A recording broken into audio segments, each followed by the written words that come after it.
ಶುಭೋದಯ, ನಮಸ್ಕಾರ. Welcome to YoYo Kannada. ಬನ್ನೀಗ ನೋಡೋಣ ಶನಿವಾರ ಪೇಟೆಯಲ್ಲಿ ಚಿನ್ನದ ಬೆಲೆ. ಭಾರತೀಯ ಮಾರುಕಟ್ಟೆಯಲ್ಲಿ ಸತತವಾಗಿ ಏರಿಕೆಗೊಂಡಿದ್ದ ಚಿನ್ನದ ಬೆಲೆ ಕಳೆದ 2 ದಿನಗಳಲ್ಲಿ ತಟಸ್ಥವಾಗಿದೆ. ಚಿನ್ನ ಅಷ್ಟೇ ಅಲ್ಲ, ಬೆಳ್ಳಿ ಬೆಲೆಯಲ್ಲಿ ಕೂಡ ಕಡಿಮೆಯಾಗಿದ್ದು, ಆದರೆ ನಂತರದ ದಿನಗಳಲ್ಲಿ ಚಿನ್ನದ ಬೆಲೆಯಲ್ಲಿ ಹೆಚ್ಚು ವ್ಯತ್ಯಾಸವಾಗ್ತಾ ಇಲ್ಲ. ಆದರೆ ಬೆಳ್ಳಿ ಬೆಲೆ ಇಂದು ಮತ್ತೆ ಏರಿಕೆಯಾಗಿದೆ.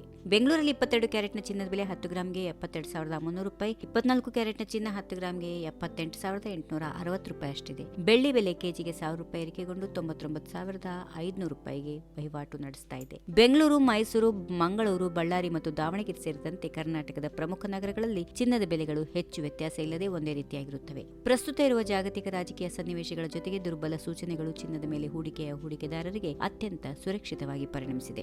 ಆರ್ಥಿಕ ಅನಿಶ್ಚಿತತೆಯಿಂದಾಗಿ ಹೂಡಿಕೆದಾರರು ಚಿನ್ನವನ್ನು ಸುರಕ್ಷಿತ ಆಸ್ತಿಯಾಗಿ ಪರಿಗಣಿಸ್ತಾ ಇದ್ದಾರೆ. ಇದರಿಂದಾಗಿ ರಾಷ್ಟ್ರೀಯ ಮತ್ತು ಅಂತಾರಾಷ್ಟ್ರೀಯ ಮಾರುಕಟ್ಟೆಯಲ್ಲಿ ಚಿನ್ನದ ಬೇಡಿಕೆ ಹೆಚ್ಚಾಗ್ತಾ ಇದೆ ಮತ್ತು ಬೆಲೆ ಏರುತ್ತಿದೆ. ಡಾಲರ್ ಬೆಲೆ ಕುಸಿಯುತ್ತಿದ್ದಂತೆ ಚಿನ್ನದ ಬೆಲೆ ಏರುತ್ತಾ ಇದೆ, ಏಕೆಂದರೆ ಚಿನ್ನವನ್ನು ಸಾಮಾನ್ಯವಾಗಿ ಡಾಲರ್ನಲ್ಲಿ ವ್ಯಾಪಾರ ಮಾಡಲಾಗುತ್ತದೆ. ಡಾಲರ್ನ ಬೆಲೆ ಕುಸಿದಾಗ ಚಿನ್ನವನ್ನು ಖರೀದಿಸಲು ಇತರ ಕರೆನ್ಸಿಗಳನ್ನು ಹೆಚ್ಚು ಬಳಸಬೇಕಾಗುತ್ತೆ. ಇದರಿಂದಾಗಿ ಬೆಲೆ ಏರುತ್ತದೆ. ಭಾರತದಲ್ಲಿ ಮದುವೆ ಸೀಸನ್ ಆರಂಭವಾಗುತ್ತಿದ್ದಂತೆ ಚಿನ್ನದ ಬೇಡಿಕೆ ಹೆಚ್ಚಾಗುತ್ತದೆ. ಮದುವೆಯಲ್ಲಿ ಚಿನ್ನದ ಆಭರಣಗಳನ್ನು ಖರೀದಿಸುವುದು ನಮ್ಮ ಸಂಸ್ಕೃತಿಯಲ್ಲಿ ಪ್ರಮುಖ ಭಾಗವಾಗಿದೆ.